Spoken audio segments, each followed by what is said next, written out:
Hi everyone, I'm Dr. Katie Thompson with the Health Improvement Center. I'm hoping you're having a good start to your summer. Weather hasn't been too bad. Anyway, I wanted to take a moment today to talk about how to beat the sugar cravings. So by show of hands, how many have sugar cravings on a regular basis? I'll raise my hand. There are three key things you can do to beat the sugar cravings. First, number one, drink some water and wait about 5 minutes. If you don't have a sugar craving anymore, more than likely it was actually dehydration causing your sugar cravings. Number two is make sure you're getting protein. Get enough protein, and I'm talking animal protein, at breakfast, lunch, and dinner.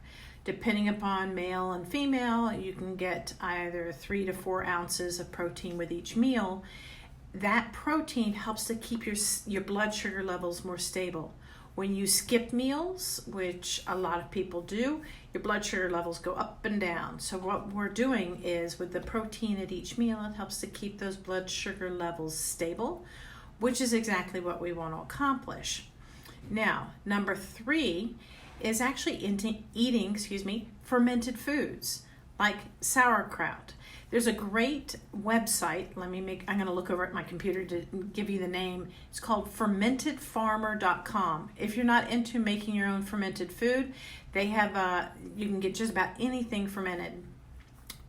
Best thing is like dill pickles is a great way to beat sugar cravings, and other fermented foods like sauerkraut. Personally, I go for pickled okra. Yes, you heard me, pickled okra. My dad got me hooked on it, and I just love it. So it's something he and I share. So those are the three things. Again, water, protein, and fermented foods. So that's the keys that I wanted to give to you today. But why get sugar out? And then what exactly am I talking when I say sugar?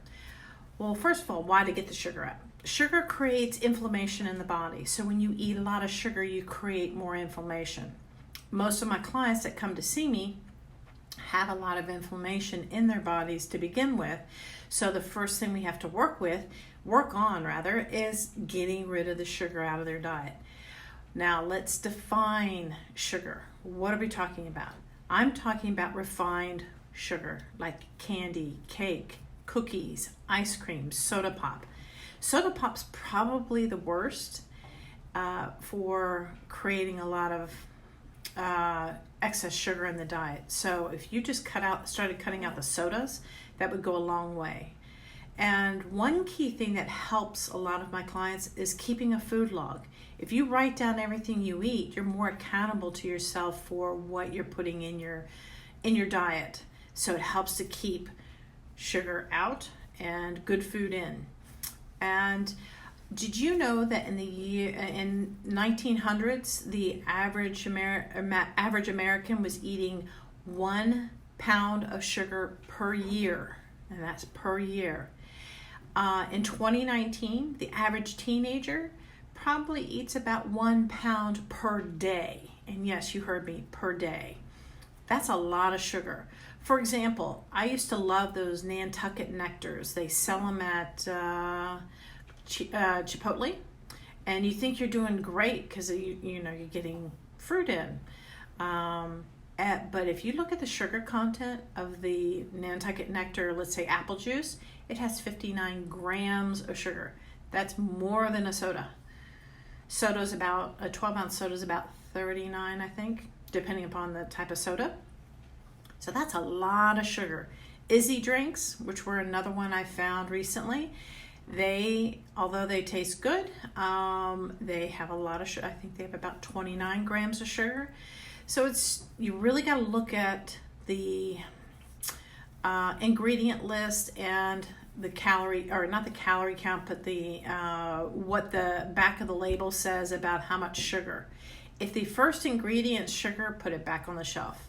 Second thing is, if you're going to the grocery store, eat the foods around the perimeter. They'll have less sugar, and don't eat anything with a food label. If you don't eat anything with a food label, you're eating real food.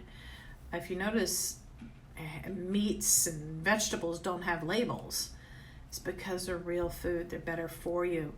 And getting in those vegetables, the vegetables will help get rid of the cravings for junk like candy, cakes, cookies, ice cream, soda pop.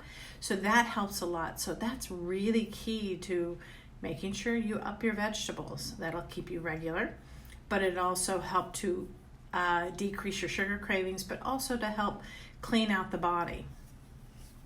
So those are my tips. I hope you found these helpful, and stay tuned. I know I haven't been up in a while, but I'm in the process of moving. I found my new space, so stay tuned. I'll be giving a tour of my new space, etc. I'm so excited. So thank you all for tuning in. I hope you found this helpful, and message me if you want to hear something else. I'm here to provide information to help people. All right. One other thing about the sugar. So why do we crave sugar? Well, sugar depletes the minerals in the body, so that's why we start to crave sugar. So that's really important to keep the sugar out. Hey, Lauren, good to see you. So it's really important to keep that sugar out. But I hope this was helpful. Again, I'm Dr. Katie Thompson with the Health Improvement Center. And the best way to decrease those sugar cravings, protein, water, and also fermented foods. Take care, and I'll see you on the next one.